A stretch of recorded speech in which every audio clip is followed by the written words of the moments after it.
What's this? Well, It's I've done tea. this in so long I don't recognize it. Tea, finally. Holy Hi, stranger. smokes. Hello. How are you?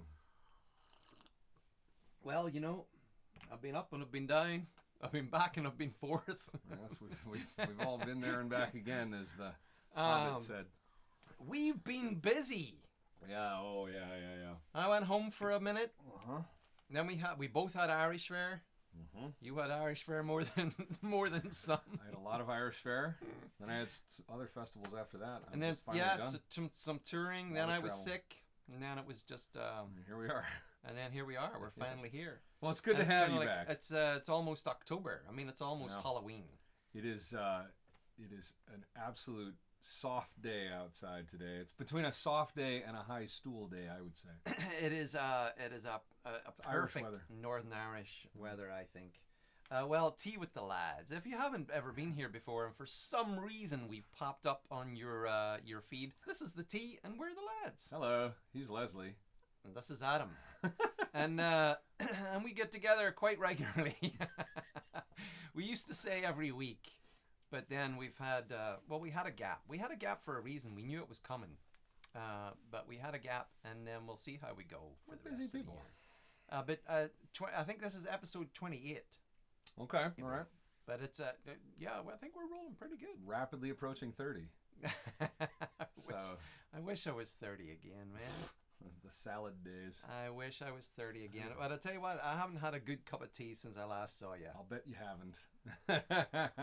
I got a fancy new mug. My cousin. That's so cool. One of the highlights of my trip, other than seeing my parents, of course, which is always a hoot, was hanging out for an afternoon with my cousin, who also has a little series on YouTube. Oh, excellent. A little travel series. What is his channel? So he spent a little time thinking to himself that why would he go to all of these foreign climes like America and Spain when there's so much undiscovered stuff and undiscovered history in Northern Ireland. Oh, this is true. So he has a little channel called Northern Irish Rover. Oh, okay. And he basically just goes to these little places that are sort of out of the way and tells you a lot of the history. Cool. It's he's lovely to listen to. That helps. He's very gentle. He talks about these bloody battles on the field, and it makes you want to be there. Does he have a background in history himself? Or absolutely not. Okay. He just loves this stuff, and so he just kind of soaks it all up, and he gets in his car and takes his drone with him and heads off. What's the name of the channel? Northern Irish Rover. And what's your cousin's name? His name's Stephen. All right, Stephen Salters. Awesome. Give you a shout out. We'll put the thing in the description. Absolutely. Send you a little link. Cheers, Stephen, for the mug. I don't know if you can all read this. It says, "My cup of tea color matching guide," and color is spelled incorrectly. And it has an amazing. It has a U in it. Like Pantone color, swatches, as that's exactly right. Designer wife would say, and.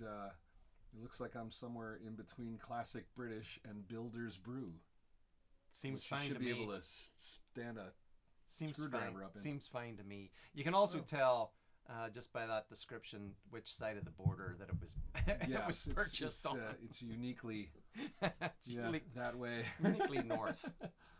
But anyway, other than the things that we've known about, because we had a great time at Irish Fair, and if I've got some footage of it, and we'll put a little montage, or we'll make a short. Oh, I like shorts. The kids are into the shorts. Well, maybe make a short of that and throw it all together. Maybe I'll get Stephen to do some voiceover description of what's going on. But so we had a great time at Irish Fair. I absolutely did, yeah. I tell you what, this year at Irish Fair of Minnesota was probably my favorite time. Okay. I know that you were pulled from one direction to the other. Busy boy. Between having to run around the fair and do fair admin stuff, but also perform, which you did really well. But I had a great time. I thought the place was packed. It was good. We had some weather, we had a weather emergency during one of our sets. In fact, you know more about the weather than a lot of people, I would think. So that's always kind of a little bit of a downer to the the net to the bottom line. But yeah, I thought it was a great year. I enjoyed it very much. What was your favorite moment? Do you have any specific memories? I actually went over. I actually didn't know they were on, even though I was trying to catch them over the weekend.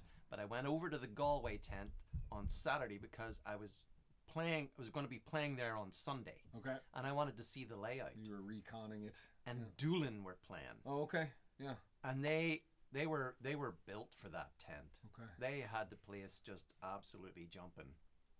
They were a great band. They were a fun bunch of guys. Mm-hmm. They knew how to kind of play the audience and do all of the pull all the party tricks out, all the things, which they do, and it was funny, it was hilarious, and it was great, and it was professional, and I really enjoyed that. Yeah, what about you? I mean, we got the big set on Saturday night, so I'm gonna say that we got the headline of thing Saturday night. That's awesome. That was I could quit now and be a happy man, I guess. But my favorite part usually every year is seeing everyone that we don't get to see throughout the year from all the various Irish groups, the sports and the performance groups, obviously, but the dance schools, people I know from the dance schools, and everybody else that comes together for one weekend a year. The Irish community here in the Twin Cities, Minneapolis, St. Paul, where we live, is diverse. There's a lot of different groups, which is awesome, but it's a rare occasion when everyone's in the same place. We're always playing somewhere else on the nights that you're playing. So yeah, exactly. You don't get to see other people very often, which is not a lot. It is what it is. It's kind of a bummer.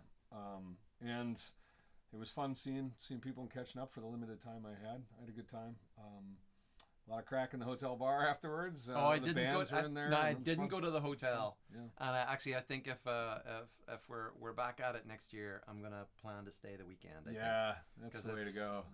It is a lot of fun. Yeah. Well, this week I don't have any specific reason why I suggested this tune to you, but I just thought we were going to get together a couple of weeks ago, and then stuff happened, and then last week, and then stuff happened, and so this song, "That'll Be the Day" by Buddy Holly seemed appropriate. Let's hope not everything will happen to us the way it happened to poor Buddy Holly, but yeah. Now, are you a fan of Buddy Holly?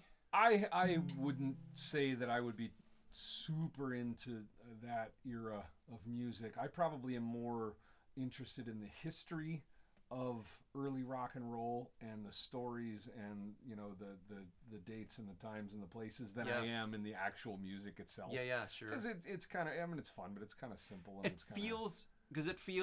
it does feel dated to us, and it's only when we understand the history of those things that and sort of the time and the place that they showed up in. The Beatles is another really good example. So many people just don't get it.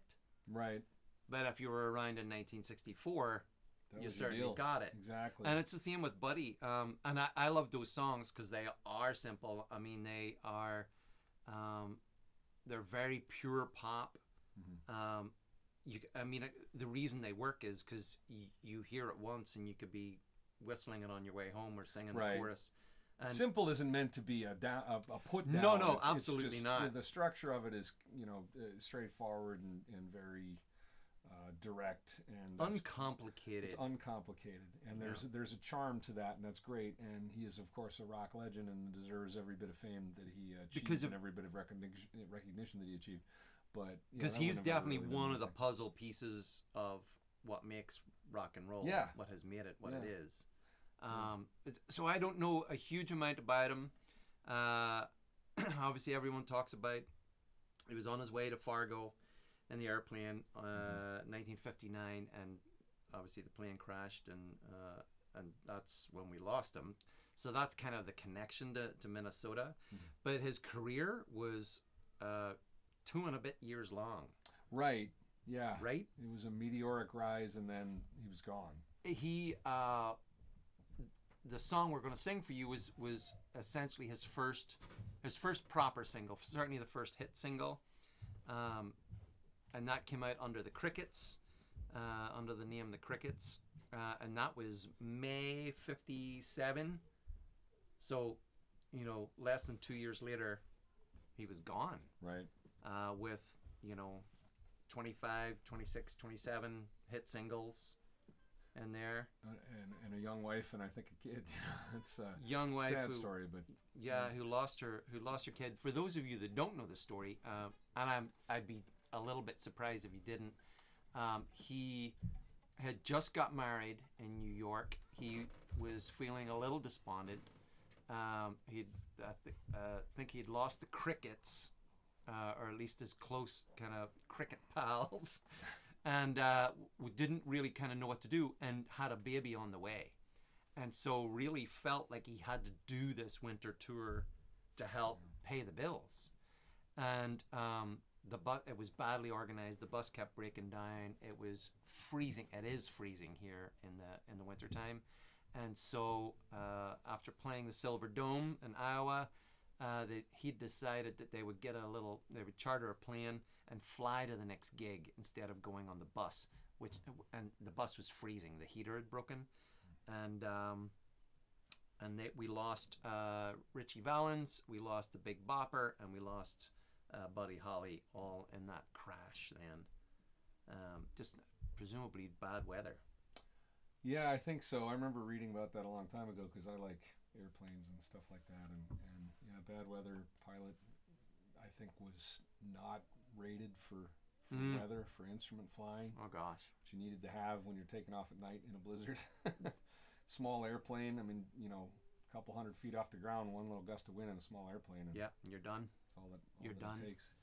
But yeah, a huge legacy despite that, and then obviously went on to basically influence a ton of people, and to all intents even inspired the Beatles with that, the pop music, the rock and roll of it.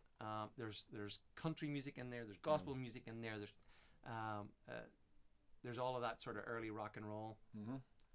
There's very little to fault. Good way to put it. Yeah, like I said, I knew of Buddy Holly as a kid. I knew when I was listening to music and figuring stuff out for the first time, that kind of thing. The history of it all, like I said, is American history, and that fascinates me more than the musical content it does. Sure. He was right in the middle of what became a huge musical revolution, and it just to like a guitar player see Buddy Holly play in a 56 or 57 Stratocaster through a Fender Deluxe amp on stage. Those are really cool pieces of kit for guitar players. So that kind of thing, still I like looking at Buddy Holly just to see what he's playing through, you know what I mean? But not bad for poor kid from Lubbock, Texas. Lubbock, Texas. We are going to play for you That'll Be the Day. Well, that'll be the day you say goodbye. Oh, that will be the day you make me cry. You say you're gonna leave. You know it's a lie, 'cause that'll be the day when I die. You gave me all your loving and your turtle dove, all your hugs and kisses and your money too. You know you love me, baby. Still, you tell me, baby, that someday, well, I'll be through. Oh, that'll be the day when you say goodbye. Oh, that'll be the day when you make me cry. You say you're gonna leave, but you know it's a lie. That'll be the day when I die.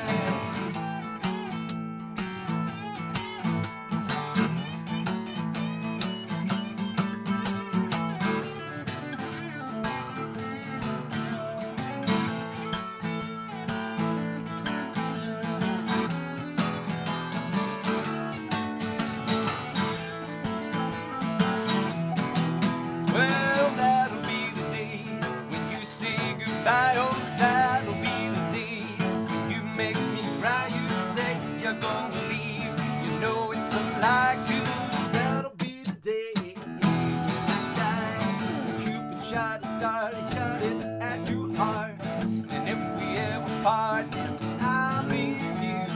Sit and hold me, tell me more. Someday, well, I'll be through. Oh, that'll be the day when you say goodbye. Oh,